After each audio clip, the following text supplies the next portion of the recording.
Alright, had a nice experience at Mark's Airbnb, and now I gave myself an extra half hour to sleep, and I'm thinking of going down to Pikes Peak to visit my friends from Hollywood Electrics who are racing there. So we'll see what the day brings, but I can make that decision later. It's so peaceful here at the Kansas-Nebraska border. Welcome to Kansas! Alright, Colby State Fairgrounds. Easy to plug in and then unplug and get on my way.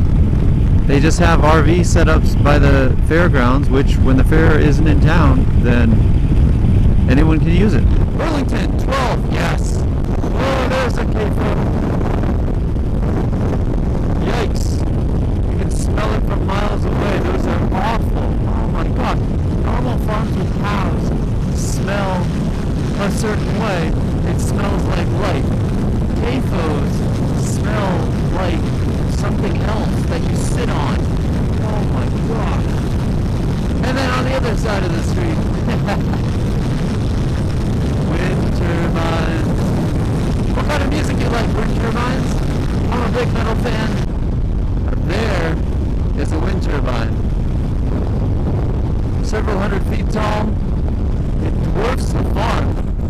A herd of cows. Have you heard of cows?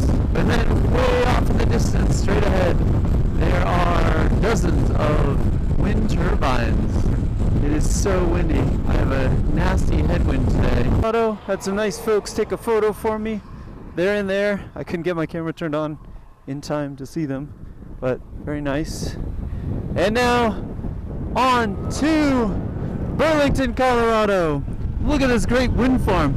It's funny, you can tell where the line between Colorado and Kansas is because there's a massive wind farm producing clean electricity in Colorado, and then as soon as you go to Kansas, nothing. Even though it's the same wind. Plenty of wind right here, but they just don't have it. Use your resources, people. Alright, got a charge at Burlington, Colorado. In some random parking lot, there were 11 charging electrical stations for RVs. So I just saddled up to one, plugged in. I got 86% charge, and then it stopped charging. And I tried to get it to charge one more time. Should have probably tried a little harder to get a little more charge because I don't think I'm going to make it to the next stop, which is Limon. Hello, Siebert, home of the High Plains Patriots. Well, I didn't quite get the charge I needed at the last place, so I'm going to stop here. I think there are a couple of RV parks here, and I guess I'll find out soon. Welcome, campers. Nice.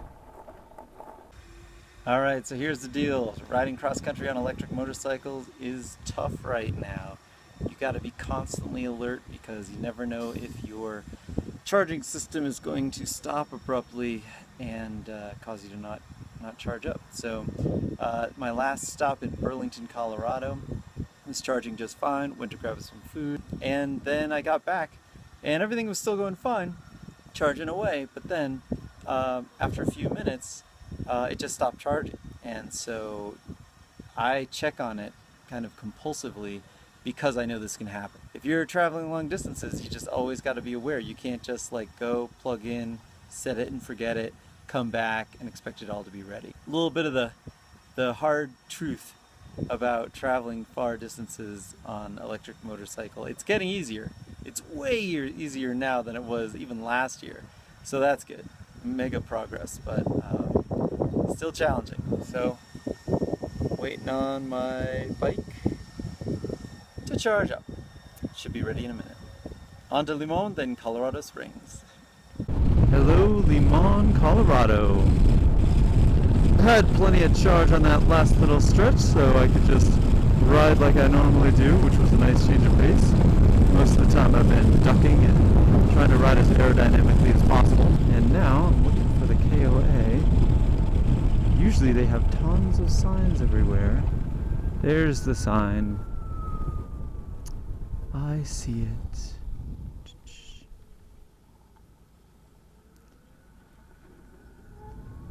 That was not the first U-turn of my trip.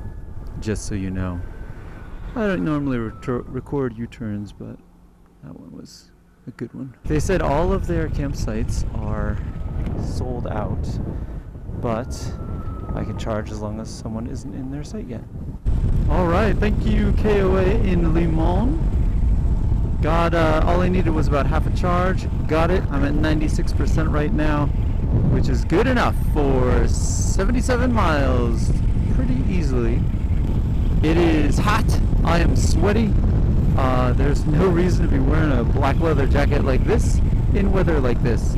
Looking forward to go to Colorado Springs, where Hollywood Electric's crew is hanging out. So I'm going to wish them good luck, thank them for their hard work, and especially for their charging system that I'm using. It's awesome. So a lot of people think of Colorado as being mountainous, and I certainly do. But quite a bit of Colorado is plains. People just don't live here. Another thing I'm realizing as I ride through eastern Colorado, if I get stuck out here and I call AAA, it's going to be roasting hot, and it's going to be very uncomfortable. It might take a long time for them to get here. Okay, so there's an oppressive rainstorm. That rainstorm looks like it would cover Rhode Island. Alright, 55 miles to Colorado Springs. I am definitely going to get wet. I stopped for a minute to check out the weather map, and there's definitely lightning and thunder and rain in front of me. I covered the supercharger so it doesn't get wet. I covered myself so I don't get wet. Pretty good. Yeah. This is all part of the adventure, baby. This is the weirdest rain. There's that window. Oh, I think I need thicker gloves. The rain is hitting my hand, and it stings like little pebbles hitting. Son of a gun. This is crazy. At least the temperature is cooler. Oh yeah, and I've been seeing lightning strikes every 5 seconds. I was riding at 60 miles an hour using 100 watts per mile. Now I'm riding at 60 miles an hour using 150 watts per mile. So this rain and wind is devastating my rain. There's Pikes Peak, Colorado Springs, and there's a huge wind farm on a mesa. And there's a huge storm. And there's a huge plains. This is huge. At the Pikes Peak International Hill Climb. I made it. There we go. My 0SR, I've been riding cross country. All the guys from Hollywood Electrics. We got racers over here. We got my buddy Bobby Lou, who made the suspension on my bike. We got Harlan right there, who made the charging system for my bike. We got Tom Ito, who just talks a lot and does all the social media. And it's awesome. Having a blast. Welcome to Colorado Springs for Pikes Peak International Hill Climb. Grand Lake Ho. I guess we're already in it.